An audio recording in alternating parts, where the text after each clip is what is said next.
Panginoon. Hallelujah! Awitin po natin ang paibuti ng Diyos.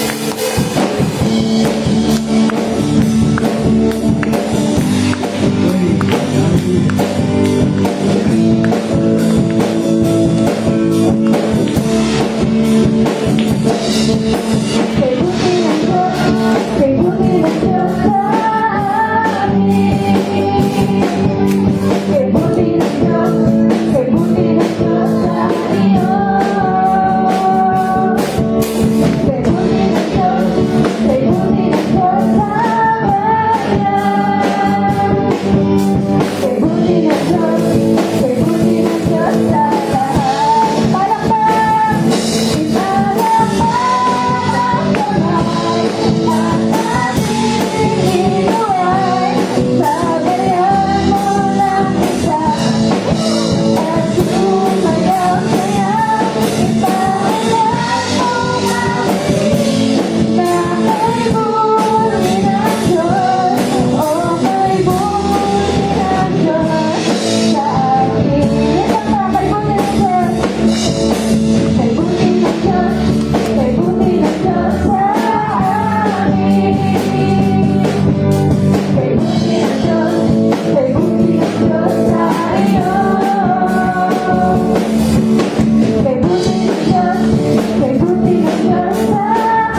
magtitiwala sa'yo.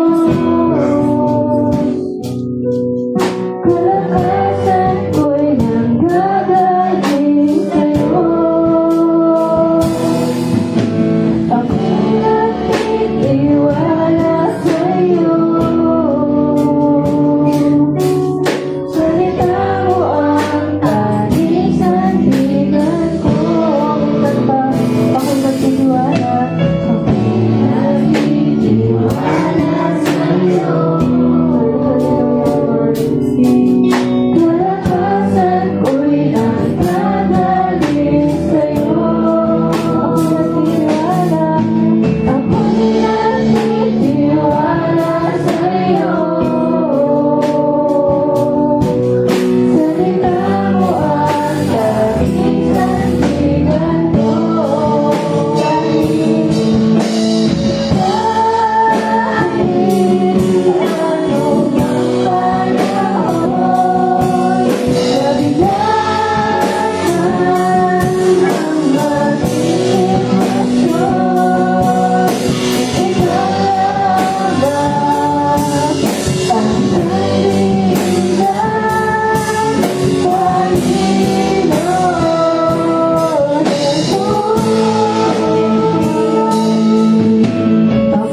Ikaw lamang, Panginoon, O Lord, ang tunay na source ng lahat, Panginoon, ng aming kalakasan, Panginoon. Amen.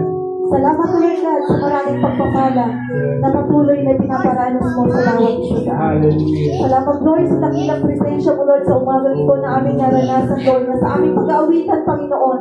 Naranasan po namin, Lord God, ang pagbaba, Panginoon, ng iyong presensya sa aming kalagitnaan, Lord God. Lord, hayaan mo, Panginoon, nabuksan mo ang kaisipan ng puso ng iyong mga anak, O Lord God, na tunay na tatanggap ng iyong salita ay maging pagpapala, Panginoon, sa buhay ng bawat isa, Lord God. At ito ay magiging kalakasan, Panginoon, sandigan po namin, Panginoon, sa aming pananampalataya sa iyo. Lord, inaanyayahan po namin ang banal na Espiritu na siyang tagapagturo namin sa aming kalagitnaan. Ikaw, Panginoon, ang may taas, O Lord God. Ikaw ang maparangalan, Panginoon, at ang salita mo, Panginoon, ang magiging sandigan ng bawat isa po sa amin, Lord God. Maraming pong salamat sa umagang ito. That the Holy Spirit hover this place, O Lord God. In Jesus' name we pray. Amen. Praise God. Mga Sunday School, ready na ang room niya.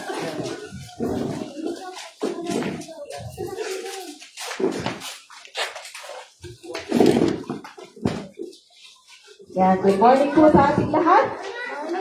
Bakit marami na namang bakanting upuan? Malamig po ang panahon, di po ba? Baka tulong pa sila. Amen. Ang mensahe po ng ating Panginoon nung nakaraang linggo, walang mahirap sa Diyos. Di po ba? Naranasan po ba natin na pagkasama po natin ang ating Panginoon, walang mahirap sa Kanya? Amen. Tunay nga po na ang Panginoon po natin ang ating kalakasan at ang Kanyang banal na salita ang ating sandigan. Siya yung nagbibigay sa atin ng katatagan para tayo makapagpatuloy sa ating pananampalataya po sa Kanya. Ayun naman po ang mensahe ng ating Panginoon dahil in-encourage niya po tayo na pagkasama mo ang Diyos, walang mahirap sa Kanya. Ngayon naman, ang mensahe ng ating Panginoon. Ready na po ba tayo? Yan. Sabi niya, "Here am I, Lord." Masasabi na po ba natin yan sa ating mga sarili ngayon? Na kapag kasama mo ang Diyos, walang mahirap sa Kanya, kaya masasabi mo, "Send me, Lord." Kaya po ba natin? Naisigaw sa umagang ito, "Send me, Lord!" Send me, Lord! Praise God, mahina! Send me, Lord! Send me, Lord! Ready na po tayo. Praise God. Basahin po natin sa Isaiah chapter 6, verse 8. Sabi niya po, "At narinig ko ang tinig ng Panginoon na nagsasabi, sino susuguin ko at sinong yayaon sa ganang amin? Na magkagayoy, sinabi ko, narito ako, suguin mo ako." Amen. Sa umagang ito, naanyayahan po tayo ng ating Panginoon. Nasabihin natin sa ating mga sarili na, "Ako, Lord, isugo mo ako." Ang pagtugon sa tawag ni God sa ating buhay ay isang personal na desisyon. Tulad po ngayon, yung sinabi mo, "Send me, Lord." Isang personal yan na desisyon na hindi pwedeng sabihin yan sa'yo o influensyahan ka ng iba. Desisyon na nagsisimula sa pagiging handa natin sa paglilingkod sa ating Panginoon. Ilang taon na po tayo dito sa church? Sino po dito yung mga pioneering ng church po natin? Yan, si Ate Joy, si Ate Lani. Sino pa po yung mga pioneering po natin na wala na po yung mga ibang pioneering natin? Iba na ang nag-send sa kanila. Yan. Ang ano po natin? Send me, Lord. Ready na po tayo. Ilang taon na po yung church po natin. At ang nais po ng ating Panginoon, sabihin natin na, "Lord, handa na po ako. I-send mo na ako." Yan. Naalala mo ba ang isang pagkakataon na may humingi sa'yo ng tulong at sinabi mo agad, "Oo, tutulong."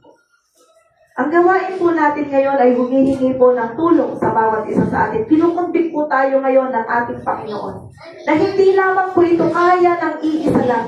Hindi po namin ito kaya ni Pastor lang, ng mga leader po natin, kundi ang bawat isa po sa atin ay inaanyayahan ngayon ng ating Panginoon na sabihin natin, "Ako, tutulong ako sa gawain ng ating Panginoon." Ano man yung kakayanan mo, hindi hinahanap ng ating Panginoon yung abilidad po ng bawat isa sa atin. Ang mahalaga po ay yung availability ng bawat isa. Maabilidad ka nga, yes. Marami kang ability, marami kang skill, pero kung hindi ka naman available sa Lord, wala. Hindi ka maisisend ng ating Panginoon. Ang tanong ko po sa umagang ito, kung bibigyan ka ng isang mahalagang bisyon na alam mong mahirap, ano yung magiging tugon po natin? Siyempre, sabi natin, hindi ko kaya yan. Sinong nagsabing pag-aaralan ko at kakayanin ko? Yun yung mga puso na gusto ng ating Panginoon sa umagang ito. Na kahit na hindi mo alam, kahit na sa palagay mo, wala kang abilidad, pero nandoon yung willingness mo, nandoon yung puso mo na handang maglingkod sa ating Panginoon. Yun yung hinahanap ng ating Panginoon sa umagang ito. Di ba inaantay ng ating Panginoon na maging perfecto po tayo bago tayo maglingkod sa Kanya? Kundi yung willingness po natin na tayo ay makapaglingkod sa ating Panginoon. Dito po, ang verse po na ito dito sa Isaiah, si Propeta Isaiah ay tinawag ng ating Panginoon para magsalita para sa Kanya. Nagkaroon ng encounter si Isaiah sa ating Panginoon.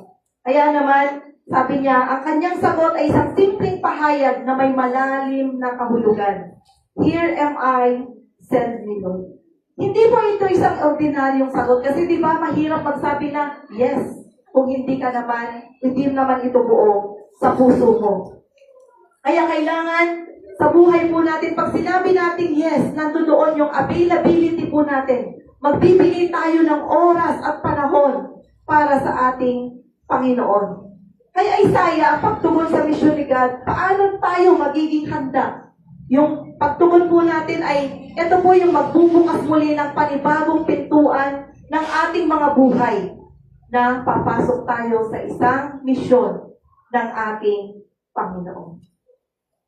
Tingnan po natin, sabi po dito, ang pagtugon sa tawag ni God sa ating buhay ay isang personal at masibhing desisyon na nagsisimula sa pagiging handa na maglingkod sa ating Panginoon. Pag sinabi mong, send me Lord, dapat ang puso natin ay maging handa.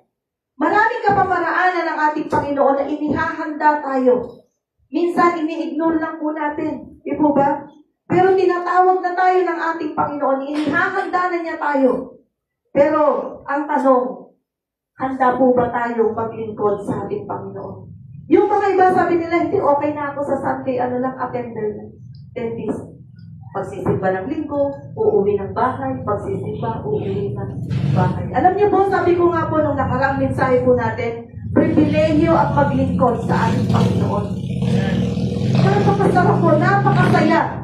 At yun po yung fulfillment ng buhay po natin. Yun po yung tunay na tagumpay ng bawat isa sa atin kung tayo po ay naglilingkod sa ating Panginoon.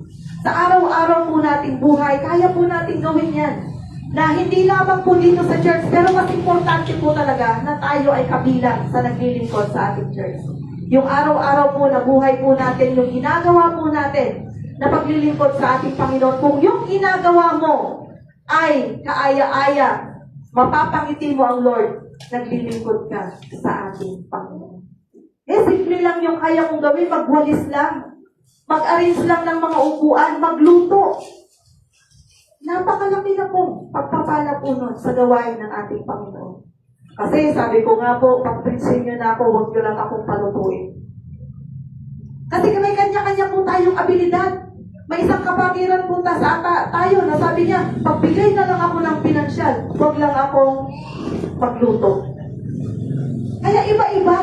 Kasi kung lahat po tayo, ganon yung area na kaya natin gawin, wala, hindi po balance. Kaya nga po, di po ba, iba-iba yung abilidad ng bawat isa po sa atin na naririto po ngayon.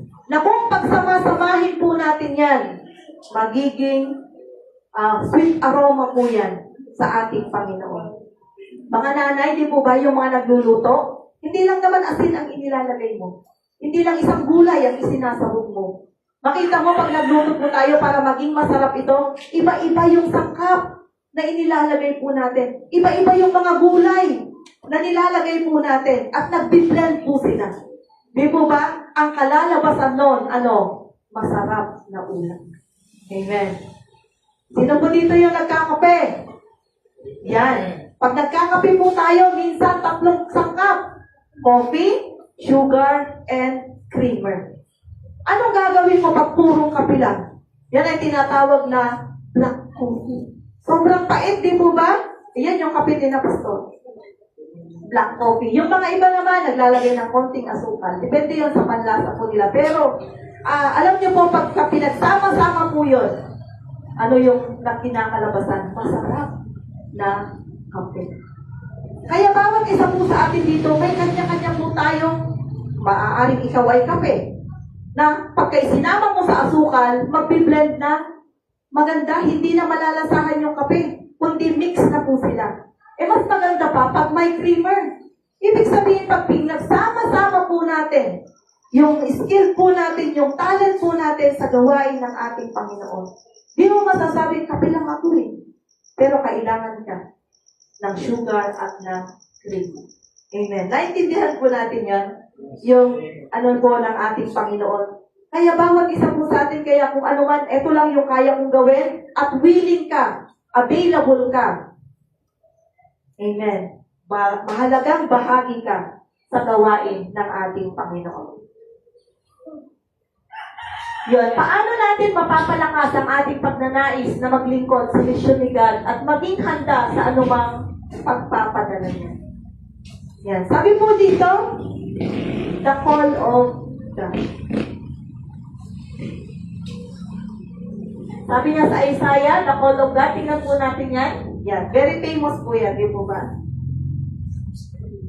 Sino po yung tumatawag? God is calling you. Amen. Sabi po niya sa Isaiah chapter 6 verse 8a, whom shall I send and who will go for us? Sinong susubuhin ko at sinong yayaon sa ganang amin? Pabalik sa cellphone. Alin. Pag tumawag po sa atin ngayon ng ating Panginoon, nandyan po kasi decline or accept. Tatanggapin po ba natin o i-decline po natin? Sa atin po na narito po ngayon, ang sinagot po natin, in-accept natin ngayon ang panawagan ng ating Panginoon. Amen. Sa pag-ano po natin, pag-accept po natin, masasabi po natin itong personal na tinanggap po natin ang panawagan ng ating Panginoon sa ating mga buhay. Bakit masasabing personal at direkta ang tawag na ito at paano natin ito maririnig sa ating sariling buhay? Sa Isaiah po, sa harapan ng banal na presensya ng ating Panginoon, ay narinig niya ang panawagan ng ating Panginoon. Kaya naman, sinagot niya, inaccept niya yung tawag ng Lord sa kanya, nang sabi niya, here I am, sent me Lord. It was a personal, sabi po niya dito, one was clear and direct, na hindi ito general call, kundi ito ay specific. Specific po yung pagkakatawag sa atin ng ating Panginoon. Naalala ko po nung tinawag po ako ng ating Panginoon, sabi po ng senior pastor po namin, pwede ba si Sister Bell na gawin natin isang natin doon sa isang church po namin kasi kulang po ng pastor. Nung mga time po na yun, sabi ko, kung nakikita niyo po pastor na karapat-dapat po ako, tatanggapin ko. Doon na po nagsimula ang panawagan ng ating Panginoon. Na, sabi ko nga po, hindi pa po ako masyadong marunong nung time po na yun. Pero dahil nandoon yung panawagan ng ating Panginoon, inaccept ko po yun. Hindi ko po alam kila pastor. Siguro si pastor ni-ready yan ng ating Panginoon. Nag-aral muna yan bago tinawag ng ating Panginoon. Pero ako po, tinawag ng Panginoon out of nowhere. Kaya, sabi ko nga po kanina, hindi po mahalaga sa ating Panginoon. Yung kung matalino ka, may pinag-aralan ka, kung marami kang skills, marami kang ability, ang hinahanap po ng ating Panginoon ay yung availability po natin. Yung pagsabi natin, yes Lord. Pag-accept po natin sa panawagan ng ating Panginoon. Meron po ba tayong pakiramdam po sa mga oras na to na tinatawag tayo ng ating Panginoon sa particular na gawain ito ng ating Panginoon? Yung mga music team po natin, nung tinawag sila ng ating Panginoon at nag-yes sila, doon sila nag-start na i-develop yung kanilang mga skills. Sa atin din po mga buhay, yun po yung gusto ng ating Panginoon na sa kanyang pagtawag sa ating mga buhay, sa mga oras na to, sabihin natin, yes. I-accept ka agad natin yung call ng ating Panginoon. Maaaring nung mga nakaraang mga taon, dinikline po natin. Hindi natin pinansin. Pero sinasabi po ngayon ng ating Panginoon sa mga oras po na to, i-accept po natin ang panawagan ng ating Panginoon. Dahil kapag kasama mo ang Lord, walang mahirap sa Kanya. Amen? Tutulungan po tayo, gagabayan tayo ng ating Panginoon. Ang inaantay lang ng ating Panginoon ay yung willing heart po natin. Yung kahandaan po natin para maglingkod po sa Kanya. Katulad po ng isang coach. Coach sa isang manlalaro, di po ba? Yung coach na yon, hindi niya tinatawag ang pangkalahatan, kundi naghahanap siya kung sino yung may gusto. Hindi lang nagtatanong siya sa maraming tao, kundi naghahanap siya ng mga individual na handang maglaro. Kaya nga po, di po ba, sa team po, may tinatawag po silang team. Iba-iba po yung mga, po nila, kakayanan po nila. Ganon din po sa gawain po ng ating Panginoon. Tayo ay isang team, na bawat isa po sa atin ay mahalaga. Yung gampanin na ginagawa po natin, lahat po yan ay mahalaga sa gawain ng ating Panginoon. Kaya sa umagang ito, God is calling you. Kung hindi mo pa naririnig ang tawag ng ating Panginoon o ini-ignore mo, hindi ka tatantanan ng ating Panginoon. Tatawagan at tatawagan ka niya hanggang sasabihin mo, yes, Lord. Hanggang sa sagutin mo na ang panawagan ng ating Panginoon. Nung na-encounter po ni Isaiah ang ating Panginoon, kita po natin, nung ina-encounter ni Isaiah ang ating Panginoon, sabi po niya dito sa pangalawa, yan, the cleansing of the servant. Kaya wag po tayong mag-alala. Kung nakikita po natin, hindi po tayo karapat-dapat natanggapin ang panawagan ng ating Panginoon, wag po tayong mag-alala. Dahil i-cleanse po tayo ng ating Panginoon. Nung na-encounter po ni Isaiah ang ating Panginoon, nakita po niya yung kanyang karumihan sa harapan ng ating Panginoon. Sabi niya po dito, woe to me, I am ruined, for I am a man of unclean lips, and I live among a people of unclean lips. Kawawa ako sapagkat ako ay isang makasalanan at mula sa isang lahing makasalanan. Bakit mahalaga ang pagkilala ng ating sarili sa ating mga pagkukulang at pagtanggap ng kapatawaran bago tayo maglingkod sa ating Panginoon? Tingnan po natin yung picture po ni Isaiah. Ayan, ang tinawag po ng ating Panginoon si Isaiah, di po ba? Nakita niya, the cleansing of a servant. Ano kaya kung ganito yung gagawin sa atin ng ating Panginoon, yung uling na light, ididikit sa bibig po natin para malinis? Ano sabihin natin, mas lalong aayaw po tayo, di po ba? Pero yun po yung ginawa ng ating Panginoon kay Isaiah. Nung na-encounter niya ang ating Panginoon, nung nakita po niya yung kanyang sarili na marumi sa harapan ng ating Panginoon, nandyan po, agad-agad yung anghel ng ating Panginoon ay kumuha ng uling na buhay at idinikit sa bibig ni Isaiah. Bago tinawag sa Isaiah upang magsalita para sa Diyos, nakita niya ang kanyang sariling makasalanan at ang kanyang kahinaan ay nakita rin po niya. Kinonfess po niya yung kanyang, sabi po niya, hindi ako karapat-dapat.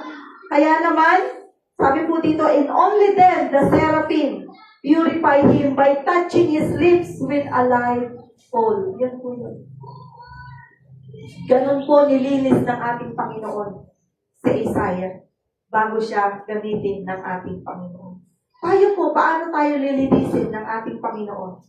Yung repentant heart po natin, yung puso po natin, na kinikilala natin yung karumihan natin sa harapan ng ating Panginoon. Yes, totoo naman po, walang kung titingnan po natin yung ating sarili, hindi po tayo karapat-dapat. Pero mabiyaya po ang ating Panginoon. Nasa ating pagiging pag-accept na hindi tayo karapat-dapat, doon mas lalong nais ng ating Panginoon na tayo ay gamitin. Dahil nandoon yung pagpapakumbaba natin. Nakita natin yung ating sarili, yung ating karumihan sa harapan ng banal na Panginoon.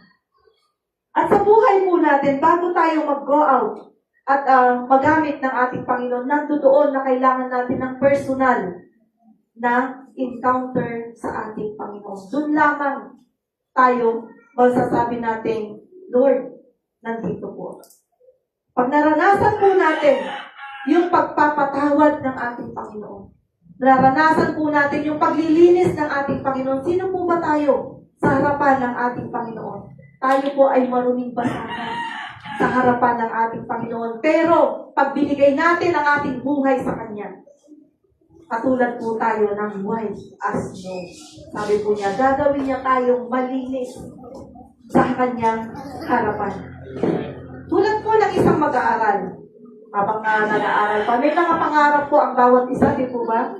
Halimbawa, gusto mong maging teacher. Hindi ka naman po pwedeng maging teacher agad. Kailangan mo munang mag-aral bago ka magturo. Sa atin po, bago tayo gamitin ng ating Panginoon, pinupurify po niya ang ating mga puso. Binibigyan niya tayo ng knowledge and wisdom. Hindi naman hahayaan ng ating Panginoon na hindi niya tayo i-fill muna bago niya po tayo gamitin. I-fill ka lamang ng ating Panginoon kung handa ka. Handa kang magpalinis sa Kanya, handa kang magpagamit sa ating Panginoon. Dito, sabi nga po niya, bago tayo lumabas o bago tayo gamitin ng ating Panginoon, ihahanda po niya tayo. Ako po, nang ginagamit na po ako ng ating Panginoon, doon unti-unti hinahanda pa rin po niya.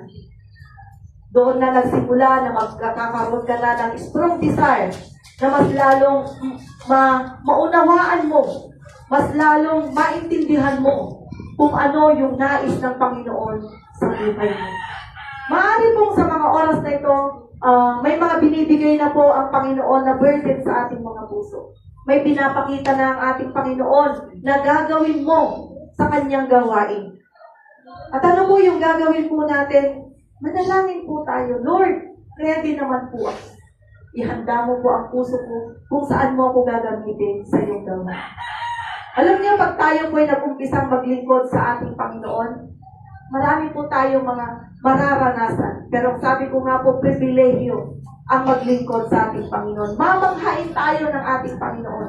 Habang tayo po ay naglilingkod sa Kanya, unti-unti makikita po natin yung mga pagpapala niya, yung daan kung papaano tayo Kanyang gagamitin pagdating ng Kanyang perfect time. The cleansing of a servant. Nung nakita po ni Isaiah ang kanyang karumihan sa harapan ng ating Panginoon, nandoon agad, nakaredy na agad yung angel na i-purify siya. Sa atin po, pag nakita po natin yung ating mga sarili, yung karumihan natin, yung kababaan po natin sa harapan ng ating Panginoon, pag humingi po tayo ng tulong sa Kanya, nagpa-purify po tayo, humingi po tayo ng puso sa Kanya na handa, na sumunod sa Kanyang kalooban, instantly, nandyan agad ang banal na spirito. Aagapay agad sa bawat isa po sa atin. Hindi naman po lahat tinawag para, katulad po namin, mag-preach. Pero marami pong mga gawain na po pwede po natin gawin para sa gawain po ng ating Panginoon. Ihanda lamang po natin ang ating mga puso para nang sa ganon, magamit po tayo ng ating Panginoon. Katulad po ng mga ginagamit natin sa araw-araw, di po ba? Araw-araw nililinis po natin. Yung mga kinakainan po natin, pag nakita mong marumi, gagamitin mo ba? Hindi, di po ba? Pag nakita mo yung pinggan na kinainan mo kanina, hindi mo na gagamitin ngayon. Kailangan ano yung gagawin po natin? Lilinisin po natin ito bago gamitin. Kaya huwag po tayong mag-alala. Pag nandoon na po yung kahandaan po natin na maglingkod sa ating Panginoon, lilinisin po tayo ng ating Panginoon. I-prepare po tayo ng ating Panginoon. Kung ano yung abilidad na binigay sa iyo ng ating Panginoon, hahanapin niya yan sa iyo pagdating ng panahon. Kaya hindi pa po huli ang lahat, lalo na po sa mga, ano po natin, mga kabataan natin. Sabi naman natin mga nanay na may mga edad na, may mga edad na kasi ako Mas lalo ka nga dapat magpagamit sa ating Panginoon dahil hindi po natin alam yung oras ng pagdating ng ating Panginoon. Nasabi nga po, ang buhay po natin dito sa mundo, hindi po mahalaga kung gaano kahaba. Ang mahalaga po kung na-serve po ba natin yung buhay natin sa purpose ng ating Panginoon sa ating mga buhay. Kaya hindi pa po huli lahat, mga kapatid. Tanggapin po natin ang paglilingkod natin sa ating Panginoon. Na kung ano yung kakayanan mo, i-develop yan ng ating Panginoon. So next natin, the commitment to serve. Kaya ba nating sabihin yan? At your service. Your service. Kaya mo ba natin yan sabihin sa ating Panginoon? At your service, Lord! Anytime, Panginoon! Ready ako. May isinare po si Pastor noon na mensahe about sa contribution at sa commitment. Ano yung contribution? Yung nagiging ano ka lang, kabahagi ka lang. At ano yung commitment? Yung masasabi at your service. Lagi kang available dahil committed ka. Sa isang manggagawa na nag-commit, di po ba, na magtrabaho. Pag sinabi ng company, nag-call siya ng overtime. Dahil nakakumit ka, nagtatrabaho ka doon. Anong gagawin mo? Lahat magagawa at your service. Sa gawain po ng ating Panginoon, pag nag-commit ka sa gawain ng ating Panginoon, yan ang gustong marinig ng ating Panginoon sa bawat isa po sa atin. At your service, Lord. Yung availability natin, yung time natin, laging naka-free para sa ating Panginoon. Para pag nag-call siya sa atin, nandoon at your service, Lord. Amen? Kaya nga po, sabi niya po dito sa Isaiah chapter 6b, Here am I, send me. Narito ako, sugurin. Amen. Panalangin ko po sa umagang ito, na bawat isa sa atin na nandito po ngayon, yan yung maging tugon po natin sa ating Panginoon. Na pag may pinapagawa ang Panginoon po sa atin, masasabi natin, at your service, Lord. Yes, Lord. Send me. Amen. Ang sarap po sa pakiramdam na pag alam mo na sa isang araw po na yon, nagawa mo yung pinapagawa ng ating Panginoon.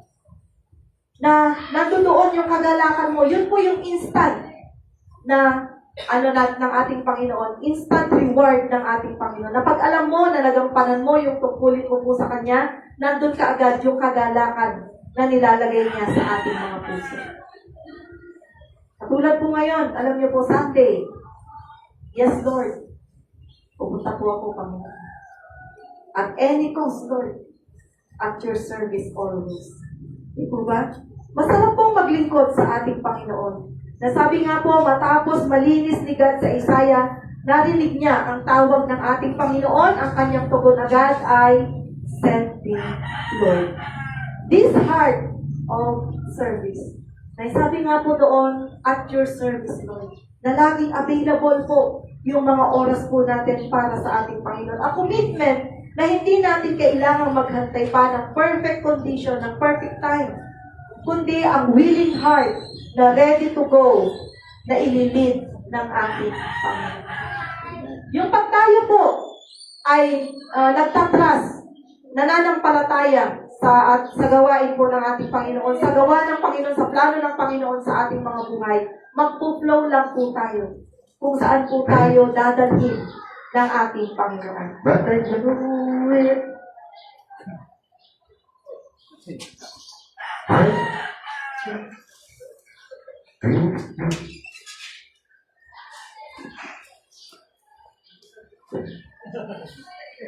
May second, may second voice. Saan kaya galing yun? Sa vaccine frequency. Yan. Okay. May sumasabat. Sabi niya, mag-say yes na daw tayong lahat. Amen. Sabi po niya dito, it's not about being equipped first. It's about being willing first. Amen? Kailangan nandoon na masabi natin, Lord, willing po ako, handa po ako, Panginoon, gamitin mo ako. Marami pong mga kapamaraanan na nais ng ating Panginoon na gampanin po ng bawat isa po sa atin. Katulad po sa amin, na naghahayag po ng salita ng ating Panginoon, hindi lamang po nag-i-stop po doon. Kundi mayroon pong continuous learning, continuous na pag-aaral, para nang sa ganon, yung nais ng ating Panginoon na level pa ng ating mga buhay ay magawa po natin. Sa Isaiah po was a faithful servant of God. Although his commission was not easy, siya po ay maging example ng bawat isa po sa atin. Ano ba yung mission po ni Isaiah? Ipahayag ang Panginoon sa mga tao na hindi naniniwala sa Kanya, na walang nakikinig po sa Kanya. Nagpipreach siya ng walang naniniwala. Kaya po ba natin yon? Katulad po ngayon, kung alam mong hindi po kayo nakikinig, paghahayag po kami ng salita ng ating Panginoon, mahirap din po ba? Pero kung yun ang pinapagawa ng ating Panginoon, wala kang magagawa pag sinabi mo at your service mo. Pag nag-commit ka sa ating Panginoon. Dahil siya, sabi nga, bawat isa po sa atin na nananampalataya sa ating Panginoon, walk by faith and not by sight. Tayo po ay lumakad sa pananampalataya at hindi dun sa mga nakikita lamang po natin. Maaaring ngayon kung konti pa lang po tayo. Pero ang tingnan po natin yung pinapagawa ng ating Panginoon. Yung isa, makikita mo mag-isa lang siya. Pero tingnan mo at dapat niya, meron niyang pamilya na aakayin pagdating ng araw. At pagdating na maintindihan po natin ang misyon ng ating Panginoon, yung mga upuan po natin, hindi na po yan magkakasya. Pag willing na po tayo na sinabi mo, send me Lord. Here I am, send me Lord. Parang isang volunteer. May mga grupo ng mga volunteers, di po ba? Na pag sinabi nilang, kailangan ka namin dito, agad-agad pumupunta dahil alam niya, ang commitment niya, siya ay volunteer. Sabi po dito, magbigay tayo ng ating tapat na yes sa Lord. Huwag po nating antayin ang perfect condition. Pag sinabi ni Lord na go, pumunta po tayo.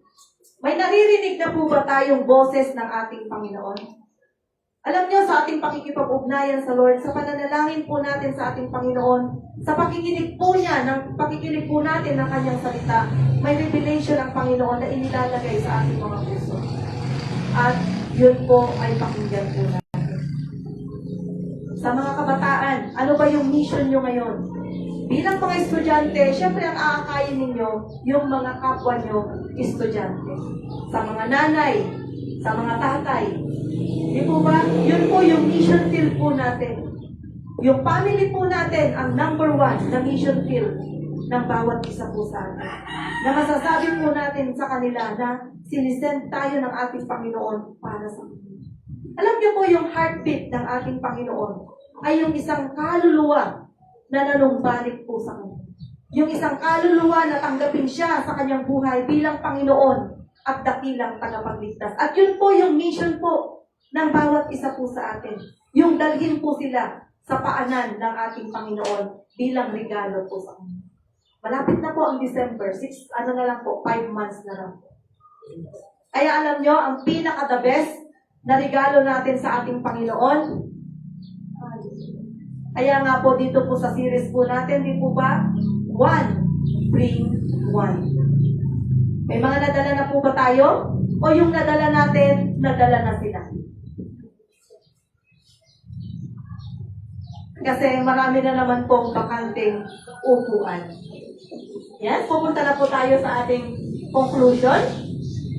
Yan, sabi po niya dito, ang mission ni God ay hindi lang para sa mga espesyal na tao o mga full-time worker. Ang bawat Kristiyano ay tinawag, nilinis, tinawag muli para magsilbi. Ang susi sa pagsunod sa misyon ay ang pagiging handa at bukas sa kanyang tawag. Sabi ko nga po, kahit marami kang alam, Marami kang abilidad. Kung yung availability mo naman ay hindi para sa Panginoon, hindi natin masasabi na bukas tayo sa tawag ng ating Panginoon. Si Isaiah po ay isang halimbawa ng pagiging handa sa kahit anong misyon ni Lord. Dito sabi niya, naway magising sa atin ang passion para sa misyon ng Diyos sa ating buhay at maglaan tayo ng oras at lakas upang maglingkod po sa Kanya. Sa mga nanay, mga tatay, alam niyo po yung paglilingkod po natin sa ating pamilya na paulit-ulit kong sinasabi po sa bawat isa. Pag mabuti kang tatay, mabuti kang nanay, mabuti kang anak, naglilingkod po tayo sa ating Panginoon. At yun, i-extend po natin dito sa church naman po. Ano ba yung kaya mong gawin sa gawain ng ating Panginoon? Na hindi lang yung uupo at tagapakinig. Marami din po ba? Maraming mga kapamaraanan na gagawin at tinalalagay ang Panginoon sa ating mga buhay. So, balikan po natin yung ating napag-mensahe ng Panginoon sa araw na ito, the call of God. Ito po ay personal at specific ang tawag ni God para sa bawat isa po sa atin. Kaya yung panawagan ko, iba-iba yung panawagan po natin. May kanya-kanya po tayo na misyon na inilalagay. May kanya-kanyang burden na nilalagay ang Panginoon sa puso natin. Na kung nakikita mo sa sarili mo na doon ka gagamitin ng Panginoon, go kapatid. Mahalaga ang participation mo, mahalaga ang part mo sa gawain ng ating Panginoon. The cleansing of the servant. Kapag kailangan ng pagpapatawad at paglilinis mula sa Panginoon. The commitment, ang yes kay Lord ay isang buong pusong desisyon upang maglingkod sa ating Panginoon. Isa pang kailangan po natin gawin at ilagay natin sa ating mga puso na hindi lamang po mga pastor, mga leaders ang gagawa. Yung follow-up ministry. Napakahalaga po. Na kung sino yung wala dito ngayon, agad-agad. Pwede po tayong umaksyon. Kaya nga sabi ko, tingnan mo yung katabi mo. Natandaan niyo po ba yung katabi niyo nung last Sunday? Nandyan po ba siya ngayon? Ngayon, tandaan mo kung sino yung katabi mo ngayon. At kung wala siya sa Sunday, may mission kang gagawin. Ano yun? I-follow up. Kailangan sa buhay po natin, nandoon na sa mensahe ng ating Panginoon sa oras po na to, i-available po natin yung ating mga sarili at sabihin natin, send you. Amen. Palapakan po natin ang ating Panginoon. Ano kung lahat ay tumayo? Hallelujah, Jesus. Tunay nga, Panginoon, na sa bawat linggo, Lord, binibigyan mo kami ng mensahe, Panginoon, na nais mo, Lord God, na yun ang lakaran ng bawat isa sa amin. Kaya naman, Lord, sa umagang ito, sa mensahe mo, Panginoon, na send me, O God, ilagay mo sa puso, Panginoon, ng bawat isa po sa amin, Lord, ang puso mo, Panginoon, ang heartbeat mo, Panginoon, Lord God, ang passion, Panginoon, para sa mga kaluluwa, Lord God, na ninanais mo, Panginoon, na makasama mo, Panginoon, sa iyong kahilian, Lord, marami pa po kami sa mga kamag-anak po namin, mga mahal po namin sa buhay, Panginoon, Lord God, na hindi pa nakakilala sa iyo. Ang nais po namin, Panginoon, sa umagang ito, isend mo kami, Panginoon, para po sa kanila, Lord God. Gamitin mo kami, Panginoon, para sa kanila, Lord, dahil ang nais namin, Lord, kung paano, Panginoon, ang tinanggap po namin, Panginoon, na pagpapala, Lord God, na nagmumula sa iyo, ay maibahagi din po namin para sa kanila, Lord. Yan mo, Panginoon, ang gawain ito, Panginoon, Lord, at His ministry, Panginoon, ay gamitin mo, Lord God, para sa ganun, Panginoon, sa mga cry out ng iyong puso, Panginoon, sa mga kaluluwa pa, Panginoon, na wala pa, Panginoon, sa pakikipagrelasyon sa iyo, God. Hindi ka pa nila tinanggap, Panginoon, sa kanilang buhay. Gamitin mo kami, Panginoon, para po sa kanila. Lord, salamat, Panginoon, Lord God. May mga kamag-anak po kami, mga kaibigan, Panginoon, mga mahal sa buhay, Panginoon, na nilalagay mo sa aming puso. Lord, tinatamnan po namin sila ng panalangin, Panginoon, Lord God. Nagpapagamit kami para sa kanila, Panginoon. Hindi po namin sila susukuan, Panginoon, O Lord God. Hanggang, Panginoon, dumating ang araw, Panginoon, na sila din ay makakilala sa iyo, God. Salamat po, Ama. Hayaan mo, Lord, ang mensahe ito, Panginoon, ay magrema sa puso ng bawat isa po sa amin. Na kami, Panginoon, ay magamit mo sa mga mission field, Panginoon. Kung saan kami, Panginoon, nandoon, Lord God, ang kapaligiran, Panginoon. Kung saan kami, Panginoon, nandoon, Lord. Magamit mo, Panginoon, ang aming mga buhay, O God. Salamat, Lord, tunay, Panginoon, na inaamin po namin. Wala kaming kakayanan, Panginoon. Pero, Lord, binibigay po namin ang availability namin, Panginoon. We are here, Panginoon, na nagsasabi at your service, Lord. Gamitin mo ang bawat isa sa amin, Panginoon, to glorify your name, Panginoon. Kung pagpapangiti ka namin, Panginoon, sa lahat, Panginoon, ng aming gagawin, ikaw din, Panginoon, ang tutulong sa bawat isa sa amin. Lord, maraming salamat, Lord God, ng mensahe mo, Panginoon, sa linggo ito, Panginoon, Lord God. Sa susunod na linggo, Panginoon, makikita po namin, Panginoon, ang tunang, Lord God. Na ito, Panginoon, ay aming lalakaran. Ito ay aming gagampanan, Panginoon, Lord God, para mabigyan ka, Panginoon, ng karuwalhatian, Lord. Hindi po kami, Panginoon, Lord God, marunong, Lord God. Ngunit ang Diyos, Panginoon, na aming pinaglilingkuran, Panginoon, ay marunong sa lahat, Lord God. At ikaw, Panginoon, ang nagsabi, Lord, na walang mahirap sa iyo, God. Kaya naman, Panginoon, naririto kami na yung mga anak, Lord. Send us, Lord. Salamat, Panginoon. In Jesus' name we pray.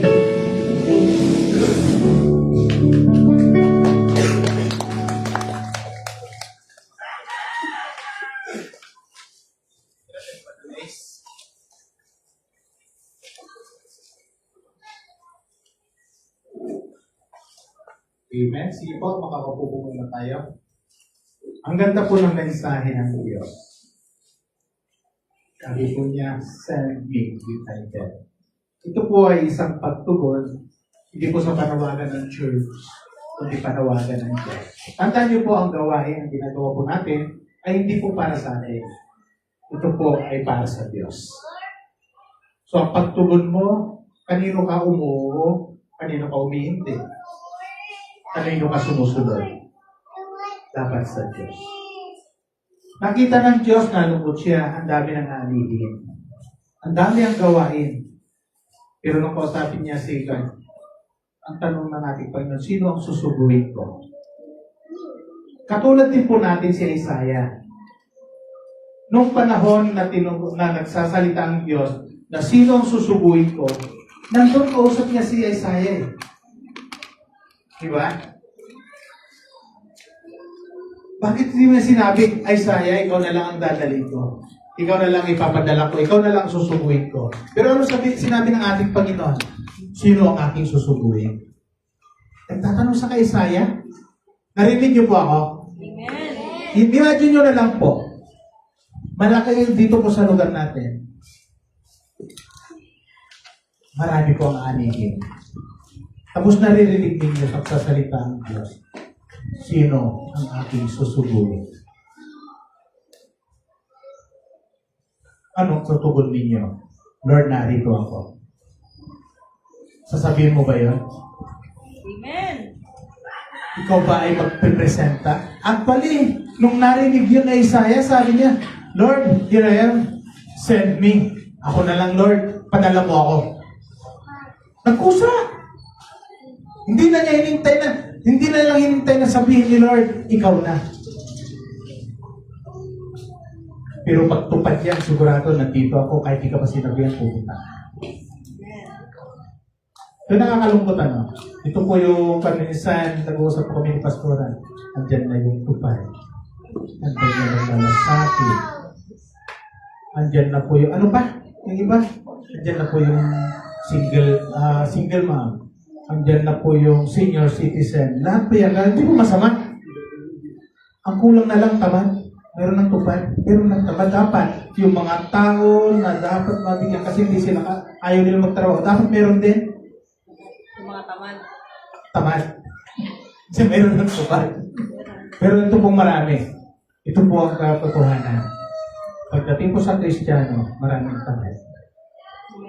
Yun po nakakalungkot. So why are we doing this thing? Bakit po tayo tumutupad sa Diyos?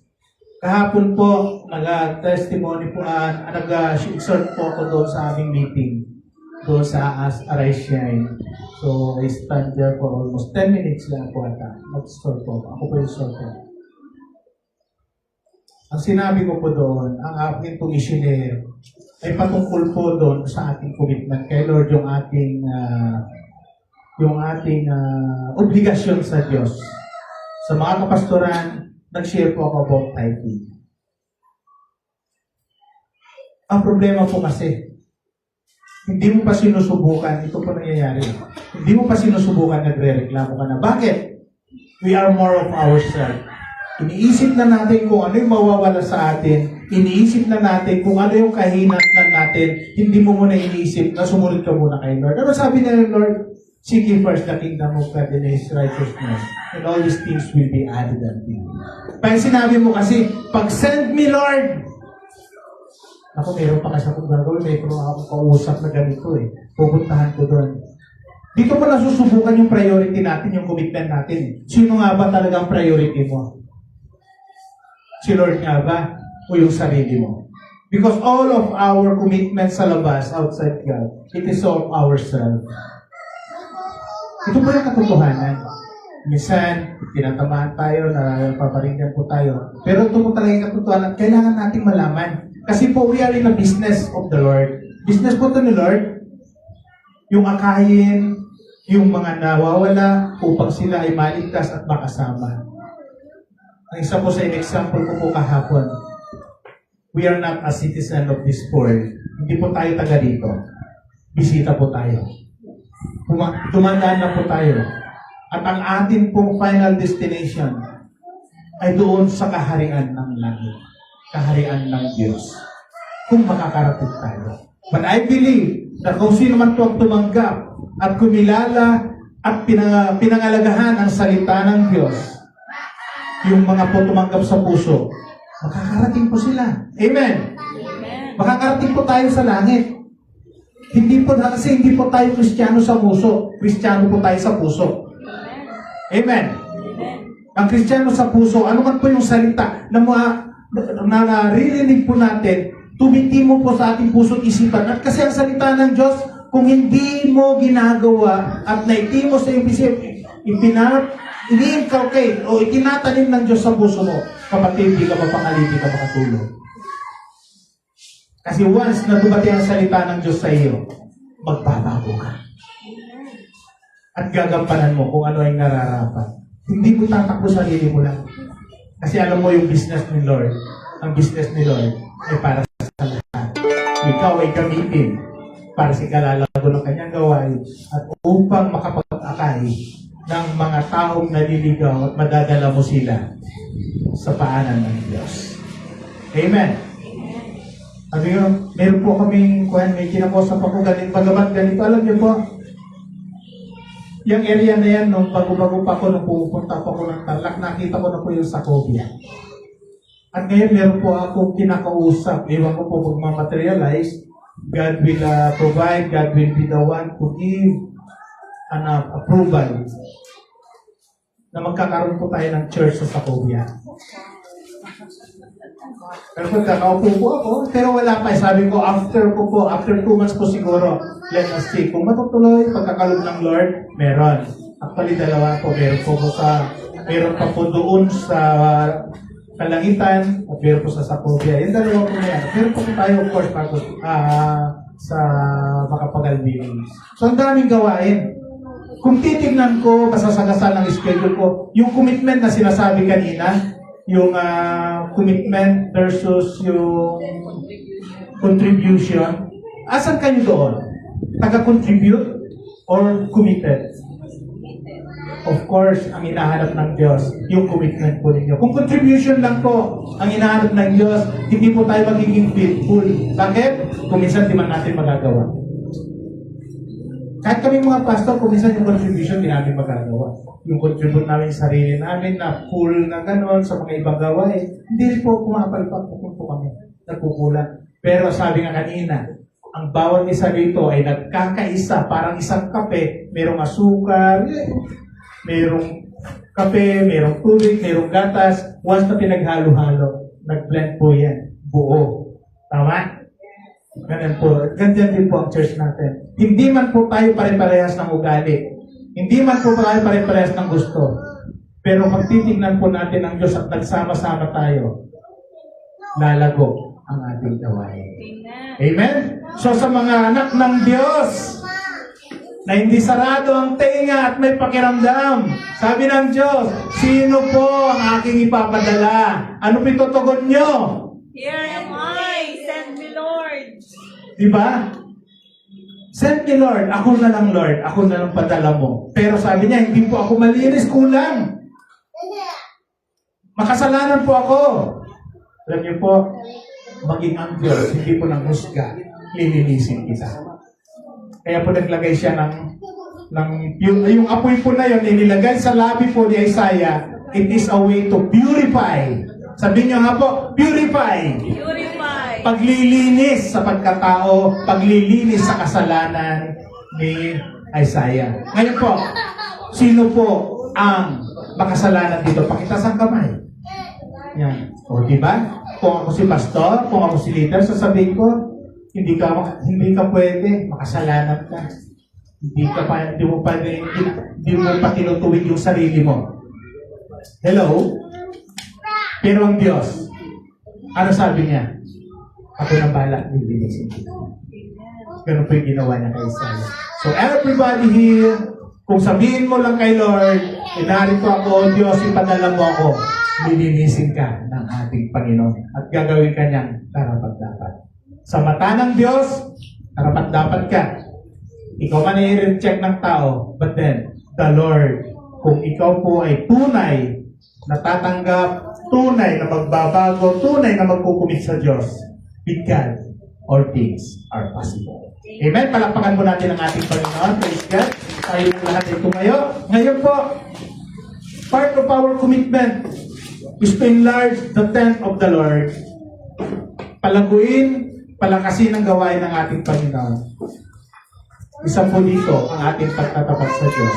So sa oras po nito, let us give to the Lord. Amen? Kaya taas po natin ang ating mga kaloob. Dapat po yan. Pagdating po natin dito, bago pa lang, nakapag-decide ka na sa bahay pa lang, alam mo na, dahil ikaw ay part ng sambahayan ng Diyos, you are to give what is for the Lord. Tayo pong lahat ay yumuko at manalangin. Narito, O Diyos, ang bawat isa po sa amin. Hawak namin, Panginoon, ang aming kaloob. This is what we have decided in our heart, O Lord, at nararapat para sa iyo. Bagamat kulang, Panginoon, na nagpapasalamat po kami sa katapatan mo. Bakit kami nagkukulang, O Diyos, naging tapat ka pa rin sa amin. Turuan mo nga po ang bawat puso namin, O Lord, na makita ang kakulangan po namin. Na sa iyong gawain, O Diyos, makabahagi po kami. Hindi lang po sa aming presensya, hindi lang po sa aming pagsiservisyo sa iyo, kundi maging sa aming financial, Panginoon. Ang dalangin nga po namin, Panginoon, sa bawat pinagkakahanap buhayan po namin, pagpalain mo kami upang sa gayon, maging pagpapahalagin po kami sa lugar na ito. Sa pamamagitan ng mga kaloob namin na ito, na gagamitin upang maihayag ang iyong salita, gagamitin sa pagpapalago ng iyong gawain. O Lord, we commit ourselves unto you. Here I am, O Lord, send me.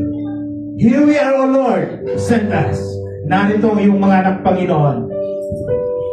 Ipadala mo nga po sila para sa ikalalawak ng iyong gawain sa lugar na ito. Open their hearts, open their minds, and as we give unto you, Lord, let the windows of heaven open up before us the blessings into this place. In Jesus' name we pray. Amen. Amen. Tayo po yung magkaloob.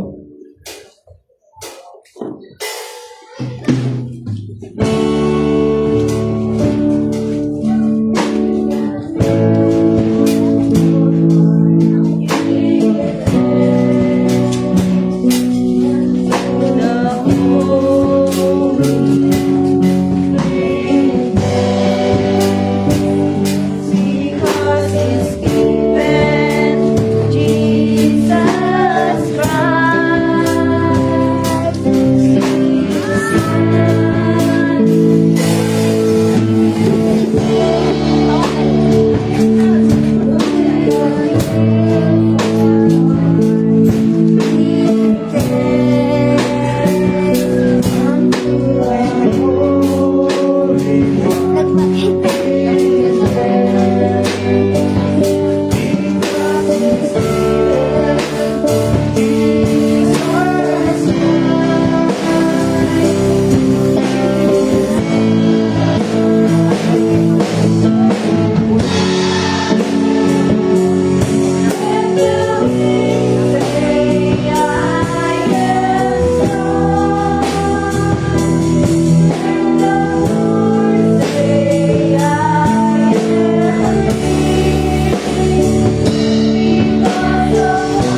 manatili na tayo para sa ating panghuling panalangin. Maraming salamat, Panginoon, sa umaga nito, Lord God. Patunay nga, O Lord. Ikaw, Panginoon, pagkasama ka namin, laging tagumpay, Panginoon, ang bawat isa, Lord God. Kaya, Lord, dalangin po namin, Lord God, na anuman ang sitwasyon ng bawat isa na narito, Lord God. Ikaw ang nakakaalam, Panginoon. Ikaw nakakabatid ito, Panginoon. Sa lahat, Panginoon, ang pangangailangan ng iyong mga anak, O Lord God. Ito man ay emosyonal, Panginoon. Financial, Panginoon, O Lord God. Physical needs, O Lord. Ikaw, Panginoon, ang source ng lahat ng ito, Lord God. Hayaan mo, Panginoon, na i-reward mo sila, Panginoon. Sa kanila, Panginoon, lahat ng panalangin, Panginoon, ng iyong mga anak na narito, Lord God. Patuloy po namin tinatas sa iyo, Panginoon, ang aming pastor, Panginoon, O Lord God.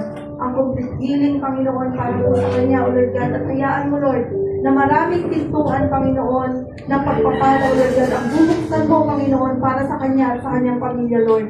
Dahil, Panginoon, pag pinagpala mo ang aming pastor, Panginoon, pagpapalain, Panginoon, ang iglesia. At ang bawat isa na narito, Panginoon, hayaan mo, Lord God, na ikaw magbukas, Panginoon, ng maraming pintuan ng pagpapala, O Lord. Iparanas mo sa kanila, Panginoon, ang iyong mabiyayang pagpapala, O Lord God. Ano man ang kahilingan, Panginoon, ang bawat isa na narito, O Lord God, Yes, ikaw, Lord. Panginoon, ang tutugon dito. Kami nakikisa, Panginoon, sa kanilang mga panalangin, sa dinidesire, Panginoon, ng kanilang mga puso. At sa bawat pamilya, Panginoon, na aming nire-represent, O Lord God, dalangin po namin, Lord, ang 24 hours divine protection mo, Lord God. Amen. Balutin mo, Hallelujah. Panginoon, ang bawat isa, Panginoon, maging, Panginoon, sa lahat ng aming mga mahal sa buhay, ng iyong kaban at banalang dugo, Lord God. Ilayo sa anumang uri ng sakit at karamdaman, anumang uri ng kapahamakan, Panginoon. Ang gawa ng kaaway, Panginoon, ay hindi magtatagumpay, Panginoon, sa bawat isa sa amin at sa aming buong sambahayan, Lord God. Salamat po, Ama, na sa linggong ito, Panginoon, pinagtagumpay mo kami, Panginoon, Lord God, at muli mo kaming sasamahan, Panginoon, sa panibagong linggo, Panginoon, ng aming mga buhay. At sa darating na linggong muli, Panginoon, itako mo muli kami, Panginoon, sa iyong iglesia, Lord God.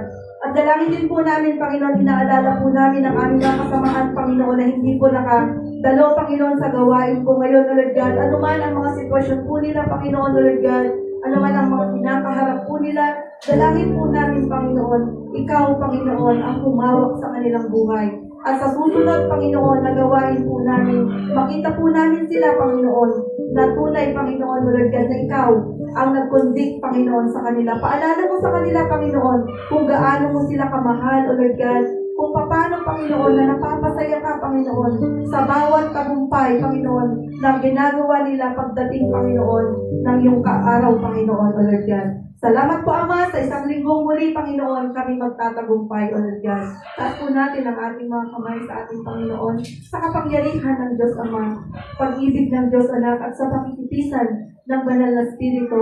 Tanggapin po natin ang pagpapala ng ating Amen. Panginoon, Receive. na may kapayapaan, Amen. kagalakan at Hallelujah. pagpapala sa ating mga buhay. Tayong lahat ay aalis sa dakong ito, taglay at tagumpay na nagmumula sa ating Panginoon. In Jesus' name we pray. Amen.